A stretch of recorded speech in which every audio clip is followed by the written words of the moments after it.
আপনাদেরকে ভয়াবহ আপডেট জানাবো। ট্যাগলাইনটা যেমন দেখছেন সেরকম কিছু একটা ঘটতে যাচ্ছে, ইনসাইডে অনেক ঘটনা ঘটছে, সেই ঘটনাগুলো জানবো। তার আগে একটা ফ্ল্যাশব্যাক করব। এই অডিওটা হয়তো বিভিন্ন সময় শুনেছেন, আমি জাস্ট আপনাদেরকে রিকোয়েস্ট করব 40 সেকেন্ডস আমরা একটু শুনে আসি আমাদের এই বোন কি বলেছিল, তারপরে মূল কাহিনী শুরু করব। 40 সেকেন্ড চেয়ে নিচ্ছি আপনাদের কাছ থেকে, অডিওটা শুনে আসুন। রাজশাহীতে যখন আমি আন্ডার 18 ট্রায়াল দিতে যাই, তখন স্যার আমাকে ডেকে বলে যে তোমার ঠোঁটে লিপস্টিক, তোমার গালে সানস্ক্রিন, তোমার চোখে কাজল, তোমাকে দেখে তো যে কোনো ছেলে পাগল হয়ে যাবে। আমি নিজেই তো পাগল হয়ে যাচ্ছি, তো আমি স্যারের এই কথাগুলো ইগনোর করি, কোনো পাত্তা দিই না।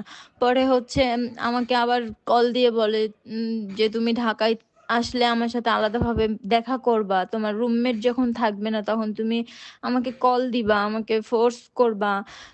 তারপরে হচ্ছে আমাকে বলে যে তোমার খেলার বিষয়ে একটু দেখবো, তোমার ঢাকার খরচ আমি দেখবো, তুমি বিষয়গুলো কাউকে জানাবা না, কাউকে বলবা না, আমাদের মধ্যে সিক্রেট থাকবে।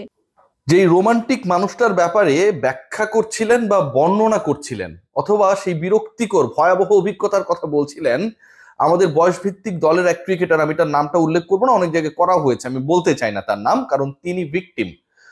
সেই ক্রিকেটার যার ব্যাপারে বলছিলেন, আপনাদের শুনে মনে হতে পারে যে এটা কি আসলে রোমান্সের কিং শাহরুখ খান, তাকে যে কথাগুলো বলছিল, তোমার ঠোঁট সুন্দর, তুমি কাজল দিলে ভালো লাগে, সানস্ক্রিন ইউজ করলেও নাকি ভালো লাগে, মানে বুঝলাম না এটা কোন টাইপের ভালো লাগা। তুমি আমাকে ফোন করবা, আমাকে ফোর্স করবা, এবং যখন রুমে একা থাকবা তুমি আমাকে ডাকবা, এবং তোমার আশপাশে কেউ যেন না জানে। মনে হতে পারে যে এটা কোনো একটা হিন্দি মুভি, বাংলা মুভি, থাকে না হলিউডের অনেক মুভিতে লাভ ইন ফার্স্ট সাইট, প্রথম দেখাতেই প্রেমে পড়ে যায়, এরকম কোনো ঘটনা। এরকম কোনো ঘটনা না। যেই মানুষটা, যেই নোংরা মানুষটা আমাদের এই ছোট বোনকে, আমাদের সন্তান তুল্য এই নারীকে, নারী ক্রিকেটারকে, স্বপ্নবাজকে আসলে বাজে ইঙ্গিত করেছিল, সেই লোকটার নাম হচ্ছে সজল চৌধুরী। বাংলা মুভি এক সময় দেখতাম যে তালুকদার, চৌধুরী, খান, এগুলো যাদের নামের পেছনে থাকতো সবগুলোই বদমাইশ হইতো। আমি বলছি না যে এই নামের পেছনে যা যা আছে সবাই খারাপ, মানে বাংলা সিনেমায় এটা হইতো। আপনি কোনো তালুকদারকে ভালো পাবেন না, সিরিয়াসলি, কোনো খানকে আপনি ভালো পাবেন না। মানে বাংলা সিনেমায় যে ক্যারেক্টার গুলো থাকে এদেরকে সবসময় বদমাইশ দেখানো হইতো। চৌধুরীটাও সেরকমটাই, আমার মায়ের নামের পেছনে চৌধুরী আছে, সো চৌধুরী বংশের কেউ আবার রাগ করেন না। মজার ব্যাপার, এই সজল চৌধুরী বাস্তবের বদমাইশ। কত বড় বদমাইশ এই ভুরিওয়ালা সজল চৌধুরী, তার চেহারাটা নিশ্চয়ই এখন আপনারা দেখছেন, তার কল্লাটা নিশ্চয়ই আপনারা দেখছেন। এই বদমাইশ মেয়েদেরকে এভাবে তো উত্ত্যক্ত করেই এই মুহূর্তে বাংলাদেশ ক্রীড়া শিক্ষা প্রতিষ্ঠান বিকেএসপির যে আবহ, সেটা একটা ভয়ে ততস্থ অবস্থায় রয়েছে। দুদিন আগে ফাইয়াজ, ভিখারির মতো সবার কাছ থেকে যিনি ডিএর টাকা কালেক্ট করতেন, মেরে দিতেন, এবং তার সাথে ডেভিড বাবু, বিভিন্ন কাউন্সিলরশিপ কেনা বেচায় যিনি জড়িত। আরো বড় বড় ঘটনা আসবে, মিস্টার বাবু রেডি হন। বাবু নামগুলোই কেন যেন আসলে আমার লিস্টে চলে আসছে নানা সময়, বাবু সোনারা, ডেভিড বাবু, তারা যখন শাসালেন, আমি যখন রিপোর্ট করলাম বিকেএসপিতে তাকে বের করে দেওয়া হলো। আজকে ফ্রাইডেতে এই বদমাইশ ভণ্ড সজল চৌধুরী, এই মেয়েদেরকে যিনি বাজে কুপ্রস্তাব দেন, তিনি হাজির হয়েছেন বিকেএসপিতে। আমিনুল ইসলাম বুলবুল, যিনি ভাজা মাছ উল্টে খেতে জানেন না, ভয়াবহ ভদ্র মানুষ, কোনো কিছুই বোঝেন না, ক্রিকেটের প্রেমে পড়ে গেছেন, বাংলাদেশকে তিনি অস্ট্রেলিয়া বানাবেন। আপনারা মনে করেন এই কথাটা তিনি বলেছেন, আমি বুলবুলের পক্ষে বিপক্ষে বলছি না। অস্ট্রেলিয়া মনে আছে David Warner and Steven Smith test চলাকালে সাউথ আফ্রিকার এগেনস্টে, আমার কাছে যতটুকু মনে পড়ে, ভুলও হতে পারে, সাউথ আফ্রিকা আর ওয়েস্ট ইন্ডিজ, বল টেম্পারিং করেছিল, পদত্যাগ করলেন ক্রিকেট অস্ট্রেলিয়ার সে সময়ের সিইও সাদারল্যান্ড। ক্রিকেট অস্ট্রেলিয়ার সিইও, যিনি মাঠে খেলেন না, যিনি বল টেম্পারিং করেন না, কোনো কিছুর সাথে জড়িত না, তিনি পদত্যাগ করে ফেললেন। অস্ট্রেলিয়ার ক্রিকেটকে বাংলাদেশের ক্রিকেটে রূপান্তরের চেষ্টা, বা বাংলাদেশের ক্রিকেটকে অস্ট্রেলিয়া বানানোর চেষ্টা, স্বপ্নর চাপাবাজি করে যে বুলবুল ভাই আসলেন ক্ষমতায়, সেই তিনি এত বড় ঘটনা ঘটার পরেও, অস্ট্রেলিয়ার আঙ্গিকে বাংলাদেশের ক্রিকেটকে তিনি সাজাবেন, এই বাটপারদেরকে, বদমাইশদেরকে, ফাত্রাদেরকে, লুচ্চাদেরকে, এখন পর্যন্ত অভিযুক্ত যারা, ভয়াবহ অভিযোগ, এবং এগুলো প্রমাণিত হবে আপনি ফেয়ার যদি করেন। কারণ একজন বলেনি, অসংখ্য মেয়ে বলেছে, অসংখ্য নারী ক্রিকেটার বলেছে। একজন নারী ক্যামেরার সামনে কখন এসে কথা বলে, নিজের বোনের দিকে, মায়ের দিকে, সন্তানের দিকে তাকান না। এরা কেউ কোনো বেনিফিট নেওয়ার জন্য আসে নাই যে এই কথাটা বললে আমি কোটিপতি হয়ে যাব, আমি ভিন্ন দেশের সিটিজেনশিপ পেয়ে যাব, ক্রিকেট বোর্ডের প্রেসিডেন্ট হয়ে যাব। কিংবা কোনো একটা রাজনৈতিক দল জামাতে ইসলামী, বিএনপি বা এনসিপির মনোনয়নে এমপি হব, তা কিন্তু না। কতটা বাধ্য হলে ক্যামেরার সামনে এসে কেঁদে এই লম্পটদের কথা বলে, সেই লম্পটটা এখনো তাদের পদে বহাল।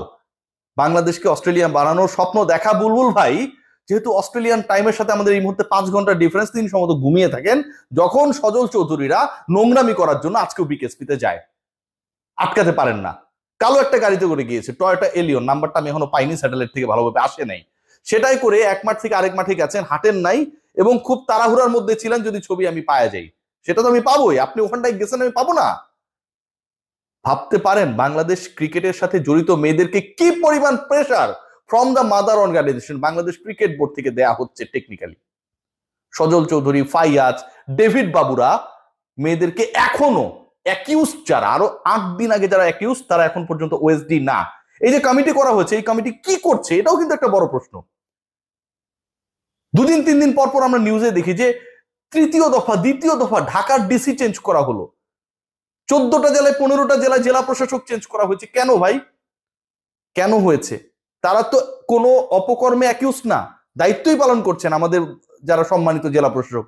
কারণ সামনে ইলেকশন, জায়গাগুলোকে নিউট্রাল আরো বেশি রাখা যায় কিনা, সরকার সেটা করছে। অথচ যারা অ্যাকিউজড, যাদের বিরুদ্ধে এরকম লাম্পট্যের অভিযোগ, সেই লম্পটরা বাংলাদেশ ক্রিকেট বোর্ডে শপথে থাকে, বিকেএসপিতে যায়, মেয়েদেরকে শাসায়, আর বুলবুল হচ্ছে বাংলাদেশকে অস্ট্রেলিয়া বানায় ফেলবে। মারহাবা ভাই, মারহাবা। আইসিসি এই মুহূর্তে যে খবর আমার কাছে রয়েছে, আমি আমার কানেকশনে খবর নেওয়ার চেষ্টা করি।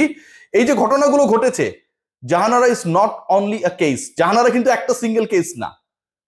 এখানে রোমানা স্টেটমেন্ট দিয়েছে, খাদিজাতুল কোবরা স্টেটমেন্ট দিয়েছে, টুম্পা স্টেটমেন্ট দিয়েছে, হচ্ছে ক্রিকেটার হ্যাপি। আমরা যদি খেয়াল করে দেখি, স্টেটমেন্ট দিয়েছে আদুরি, অসংখ্য ক্রিকেটার, শুকতারা, অসংখ্য ক্রিকেটার কথা বলেছে এই লম্পটদের এগেনস্টে, এই প্রসেসের এগেনস্টে। এই মুহূর্তে যিনি ক্যাপ্টেন্সির আড়ালে পুরো দলটাকে ফ্রাঙ্কেস্টাইন স্টাইলে চালান, তার এগেনস্টে বাংলাদেশ ক্রিকেট বোর্ড সেই ক্যাপ্টেনকে, who is not the formal part of NCL, বিকেএসপিতে থাকার ব্যবস্থা করে দিয়েছে এবং সেখানটায় তিনি মোবাইল চেক করেন। আইসিসি এখন যে স্ট্যাটাসে রয়েছে এ ব্যাপারে, যেহেতু আমিনুল ইসলাম বুলবুল তিনি নিজেই চিঠি গায়েব করে দিয়েছেন, নাজমুল আবেদিন ফাহিমের নামে যে চিঠিটা এসেছিল, ওই লম্পটের অভিযোগেই সেই চিঠি এসেছিল। তিনি লম্পট কি লম্পট না সেটা পরের হিসাব, কিন্তু অভিযোগে চিঠি এসেছে এবং সেই চিঠি আপনি 2 মাস থেকে গায়েব করে দিয়েছেন। তার মানে কি? তার মানেটা কি দাঁড়ায়? আমার পকেটে টাকা আছে, আমি বলতেছি আমার পকেটে টাকা নাই, তার মানে মিথ্যা বলাটা মানেটা কি? কারণ আমার অন্য কোনো একটা উদ্দেশ্য রয়েছে, অন্য কোনো একটা ধান্দা রয়েছে, চিন্তা রয়েছে। আমি যখন এরকম অভিযোগ আসার পরে কনফিডেন্স নিয়ে সেটা তদন্ত করি না, ওই আত্মবিশ্বাস নিয়ে আমি যখন ইনকোয়ারি করি না, আমি লুকিয়ে রাখি, ঠিক তখন আমি কতটা শুদ্ধ হতে পারি সেই বিসিবির এগেনস্টে ICC is about to take active action. Bulbul সাহেব মনে করছেন তিনি পার পেয়ে যাবেন, মিষ্টি মিষ্টি কথা বলে পার পেয়ে যাবেন। আগে আইসিসিতে চাকরি করেছেন, 2-একটা সোর্স রয়েছে, ফোন টোন, হোয়াটসঅ্যাপ, টেক্সটের মাধ্যমে তিনি সবকিছু জেনে যাচ্ছেন। ব্যাপারটা সেরকমটা না, একদমই সেরকমটা না। কি হতে যাচ্ছে আপনাদের চিন্তার বাইরে। কিছু লম্পটকে বাঁচাতে গিয়ে বাংলাদেশের ক্রিকেটটাকে, আমাদের প্রিয় বুলবুল ভাই, আপনারা এখন বলবেন যে রিয়াসাত তামিম ইকবালের চামচা, ভাই এই কথাটা আইনেন না। কি ঘটতেছে আপনারা চোখের সামনে দেখতেছেন, চোখের সামনে দেখতেছেন, পুরো ধ্বংস করে দিচ্ছে। বাংলাদেশের নারী অধিকার নিয়ে কত সংগঠন কাজ করে, কত নারী নেত্রী রয়েছে, কত বেসরকারি সংস্থা রয়েছে, কোর্ট রয়েছে, কারো কোনো বিকার নেই। 8 দিন হয়ে যাচ্ছে আপনারা কোনো বিকার নেই আপনাদের। আমি একলা প্রত্যেকটা দিন কন্টেন্ট বানাচ্ছি। আমি জানি না কেন এটা হচ্ছে, আমি জানি না বাংলাদেশের ক্রিকেট, বাংলাদেশের নারী ক্রিকেটারদের নিয়ে কেন এই অবহেলা। আজকে যদি এই স্টিগমাটা স্টাবলিশড হয়ে যায় by any sanction from ICC, Aminul Islam Bulbul মুখ দেখাতে পারবে না। এখন পর্যন্ত 72 ঘন্টা হয়ে গেছে, কি কারণে নাজমুল আবেদিন ফাহিমের চিঠিটা লুকিয়ে রাখা হয়েছিল মন্ত্রণালয় বিসিবিকে ফরওয়ার্ড করার পরেও, সেটার ব্যাখ্যা আমরা পাই নাই। এশিয়া কাপের টাকা নিয়ে যে 2 নম্বরই হয়েছে সেই প্রশ্নটা উঠেছে, সেটার ব্যাখ্যা আমরা পাই নাই। কি কারণে 8 দিন পেরিয়ে যাওয়ার পর এই যে হাই প্রোফাইল তদন্ত কমিটি, তারা কেন সুপারিশ করে না যাদের বিরুদ্ধে অভিযোগ তারা কোনোভাবেই ওই নারী ক্রিকেটারদের আশপাশে ঘেঁষতে পারবে না? অভিযোগ কার বিরুদ্ধে? নারী উইং এর সাবেক চেয়ারম্যানের বিরুদ্ধে, নারী ক্রিকেট বোর্ডের যে নারী উইং রয়েছে সেই উইং এর অন্তত 5 জনের বিরুদ্ধে। তো এদের বিরুদ্ধে অভিযোগ, এদেরকে আপনি বহাল রেখে আপনি তদন্ত করবেন? এটা পসিবল? এটাই আপনারা করছেন। এই লম্পটরা যারা ছোট ছোট মেয়েদের ঠোঁট থেকে পাগল হয়ে যায়, চোখে কাজল দেখলে এরা পাগল হয়ে যায়, রুমে একা কখন থাকবে তখন যেতে চায়, চিন্তা করতে পারেন, ভেঙে বলি, এই লম্পটরা একটা ছোট্ট মেয়ে রুমে যেতে চাইবে কেন? কি কারণে যেতে চাইবে? কাউকে জানাতে না করবে কেন? কারণ এই লম্পটরা নিজেদের কাপড় খোলার জন্য সবসময় রেডি থাকে। এই লম্পটরা সবসময় এটা করার জন্য রেডি থাকে, এই কামটা করার জন্য রেডি থাকে। এটা করতে গিয়ে পুরো ক্রিকেট বোর্ডেরই যে কাপড় খুলে ফেলছে, বিবস্ত্র করে ফেলছে, সেদিকে কেউ তাকাচ্ছে না। অস্ট্রেলিয়ান দৃষ্টিভঙ্গিতে যদি দেখেন তাহলে এগুলো কোনো কিছু মনে হবে না ভাই। একটু বাঙালির চোখে দেখার চেষ্টা করেন। আমাদের মেয়েদের সম্মান সম্ভ্রম অনেক বেশি গুরুত্বপূর্ণ। টেক কেয়ার, বুলবুল ভাই।